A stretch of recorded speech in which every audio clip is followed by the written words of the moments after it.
ہم پر سب سے بڑا واجب کیا ہے؟ ہم پر سب سے بڑا واجب توحید ہے۔ ہم پر سب سے بڑا واجب یہ ہے کہ اللہ کو اس کی عبادت میں ایک جانیں۔ کچھ لوگ کہیں گے کہ ہم پر سب سے بڑا واجب نماز ہے، جو غلط ہے۔ ہم پر سب سے بڑا واجب اللہ کی ذات پر عقل سے غور کرنا ہے، غلط۔ ہم پر سب سے بڑا واجب توحید کا اقرار کرنا ہے، یعنی اللہ کو پہچان کر کے، اس کا اقرار کر کے اس کی صرف اور صرف عبادت کرنی ہے۔ عقل سے پہچاننا کوئی ضروری نہیں ہے، بلکہ اللہ کی ذات ہر انسان کی فطرت میں ہے، لہذا اللہ کو ایک جانتے ہوئے اس کی عبادت کرنا ہی دراصل ہم پر سب سے بڑا واجب ہے۔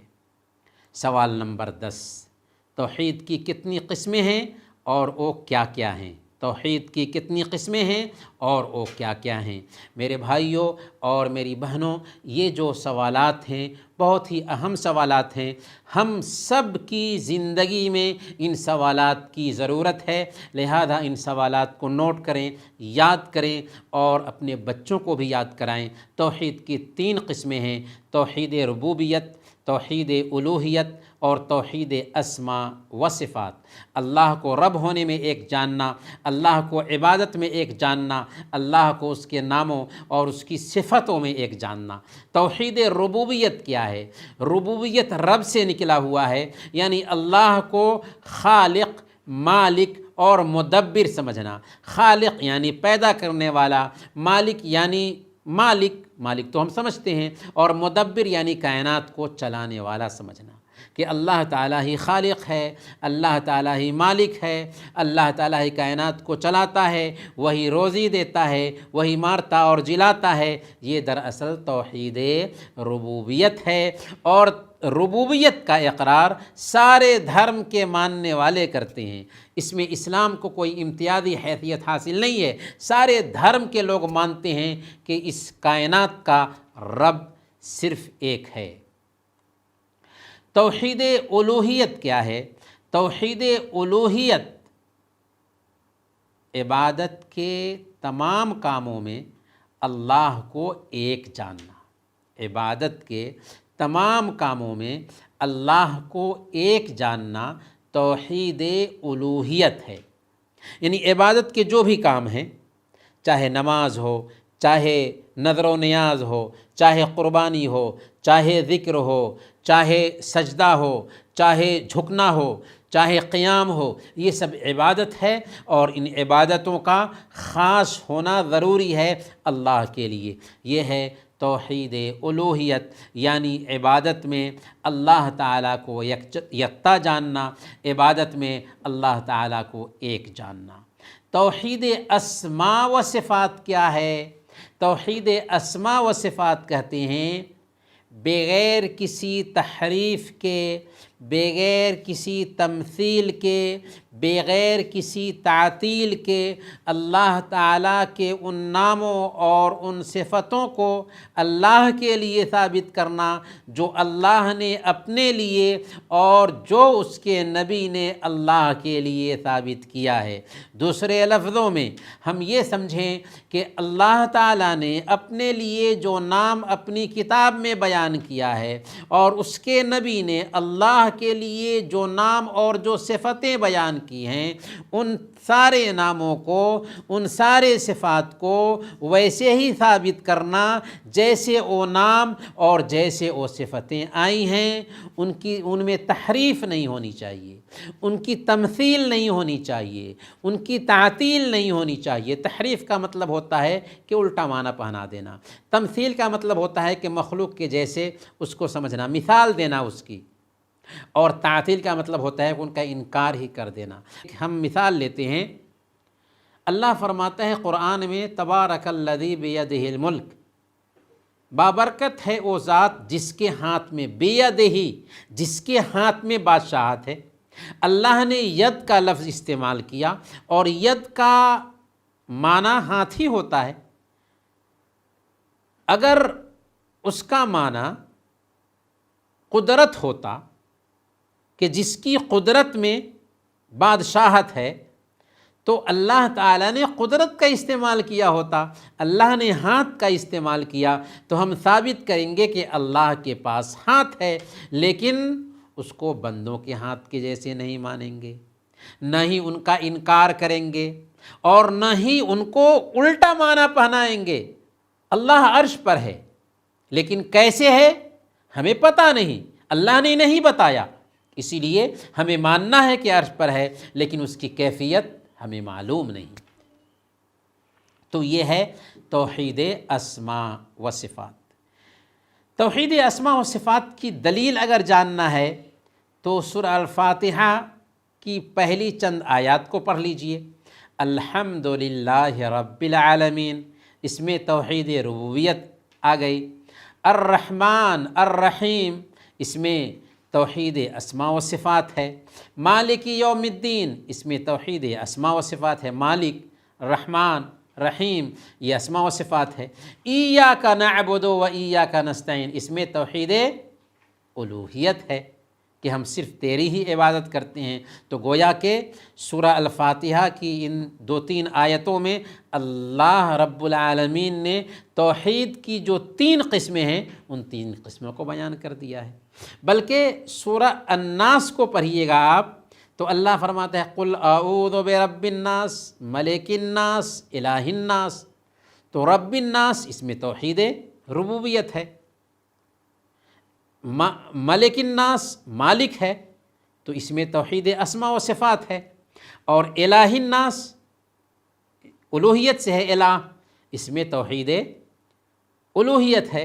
تو گویا کہ سورہ الناس کی ان 3 آیتوں میں بھی توحید ربوبیت، توحید الوہیت اور توحید اسماء و صفات کو اللہ نے بیان کر دیا ہے۔ اور سورہ مریم آیت نمبر 65 میں اللہ تعالیٰ نے توحید کی 3 قسموں کو ایک جگہ پر بیان کیا، ایک ہی آیت میں، رب السماوات والارض وما بینہما فاعبدہ واصطبر لعبادتہ هل تعلم لہ سمیہ، کہ آسمانوں کا، زمین کا اور جو کچھ ان کے درمیان میں ہے سب کا رب وہی ہے، وہی اللہ ہے، اسی کی بندگی کرو۔ تو رب کا ذکر کیا، گویا کہ اس میں توحید ربوبیت ہے، اسی کی بندگی کرو، فاعبد ہو، اس میں توحید الوہیت ہے، هل تعلم لہ سمیہ، اس میں توحید اسماء و صفات ہے کہ کیا تیرے علم میں اس کا کوئی ہم نام اور ہم پلہ پایا جاتا ہے؟ نہیں ہے۔ تو گویا کہ اس میں توحید اسماء و صفات ہے۔ برکیف سورہ الفاتحہ میں توحید ربوبیت، الوہیت اور اسماء و صفات ہے۔ سورہ الناس میں، یعنی سب سے پہلی سورہ اور سب سے آخری سورہ میں توحید ربوبیت، توحید الوہیت اور توحید اسماء و صفات ہے۔ سب سے بڑا گناہ کیا ہے؟ سوال نمبر 11، سب سے بڑا گناہ شرک ہے۔ شرک سے بڑھ کر کوئی گناہ نہیں۔ اللہ فرماتا ہے سورہ النساء آیت نمبر 48 میں، ان اللہ لا یغفر ان یشرک بہ ویغفر ما دون ذلک لمن یشاء، اللہ تعالیٰ اپنے ساتھ کسی کو شریک کیے جانے کو معاف نہیں کرتا، اس کے سوا جسے چاہے اللہ بخش دیتا ہے۔ گویا کہ یہاں پر ایک بات یہ سمجھ میں آئی کہ ایک انسان ہر گناہ کے ساتھ اللہ سے ملے، اللہ چاہے گا تو ہر گناہ کو معاف کر دے گا، لیکن شرک کے ساتھ ملتا ہے تو اللہ اسے معاف نہیں کرے گا۔ بلکہ مشرک اگر شرک پر مر جاتا ہے تو اس کے اوپر جنت حرام ہے اور ہمیشہ ہمیش کے لیے وہ جہنم میں رہے گا۔ اللہ نے فرمایا حرم اللہ علیہ الجنہ، اللہ نے اس کے اوپر جنت کو حرام ٹھہرایا ہے، بلکہ اس کے سارے اعمال بھی اکارت جاتے ہیں۔ زندگی بھر نیکیاں کی تھی، اگر ایک مرتبہ شرک کیا اور اسی پر اس کی موت ہوئی، سارے اعمال اکارت جائیں گے۔ اللہ تعالیٰ نے سورہ الانعام 88 سے پہلے بہت سارے نبیوں کا ذکر کیا ہے، ان کے مقام اور مرتبہ کو بیان کیا ہے۔ پھر آیت نمبر 88 میں کیا فرمایا؟ وَلَوْ أَشْرَكُوا لَحَبِطَ عَنْهُمْ مَا كَانُوا يَعْمَلُونَ۔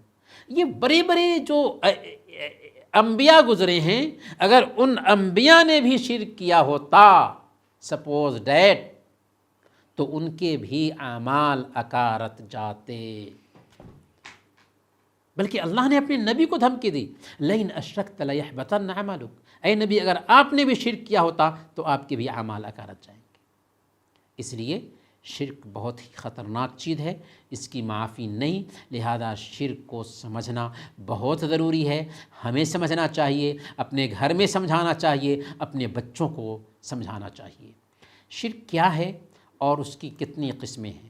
اللہ کے علاوہ کسی کی عبادت کرنا یا اس کی عبادت میں کسی کو شریک ٹھہرانا دراصل شرک کہلاتا ہے۔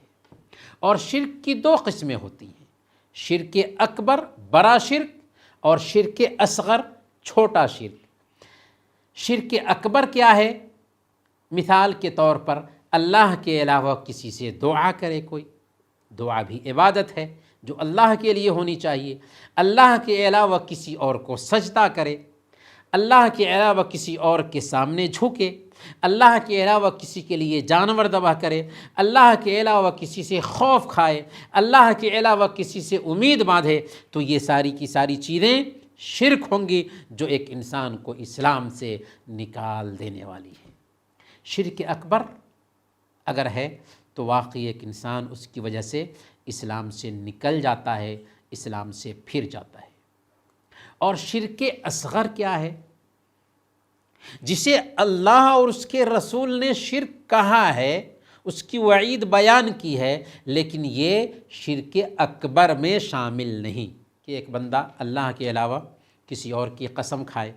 جیسے بہت سارے لوگ کہتے ہیں باپ کی قسم، بیٹے کی قسم، کسی پیر فقیر کی قسم، جان کی قسم، بیوی کی قسم، یہ ساری قسمیں حرام ہیں۔ اللہ کے نبی صلی اللہ علیہ وسلم نے فرمایا من حلف بغیر اللہ فقد کفر و اشرک، جس نے اللہ کے علاوہ کسی اور کی قسم کھائی اس نے کفر کیا یا شرک کیا۔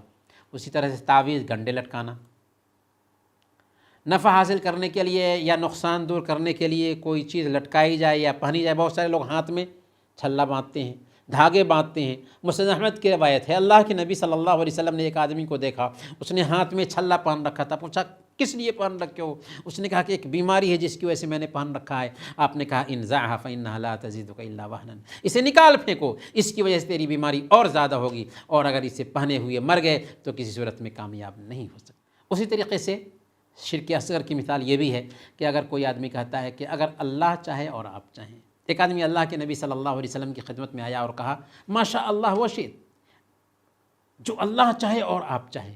آپ نے فرمایا اجعلتنی للہ ندًا، کیا تو نے مجھے اللہ کے برابر کر دیا؟ قل ما شاء اللہ وحدہ، کہو صرف اللہ چاہے۔ گویا کہ اللہ کے نبی صلی اللہ علیہ وسلم جو ساری انسانیت کے تاجدار ہیں، اس کے باوجود بھی یہ برداشت نہیں کرتے ہیں کہ کوئی کہے کہ اگر اللہ چاہے اور آپ چاہیں۔ ہاں، اگر کوئی کہنا ہی چاہتا ہے تو کیا کہے گا؟ اگر اللہ چاہے پھر آپ چاہیں۔ کیوں؟ اس لیے کہ پھر کہنے سے دوری لازم آتی ہے اور کہنے سے شراکت لازم آتی ہے۔ ریاکاری بھی چھوٹے شرک کی مثال ہے۔ اگر کسی عمل میں ریاکاری آ جاتی ہے تو یہ دکھلاوا بھی دراصل چھوٹا شرک ہے۔ اور شرک اصغر جو ہے یہ کبیرہ گناہوں میں شامل ہے، لیکن اس کی وجہ سے ایک انسان اسلام سے نہیں نکلتا، جبکہ شرک اکبر دراصل ایک انسان کو اسلام سے خارج کر دیتا ہے۔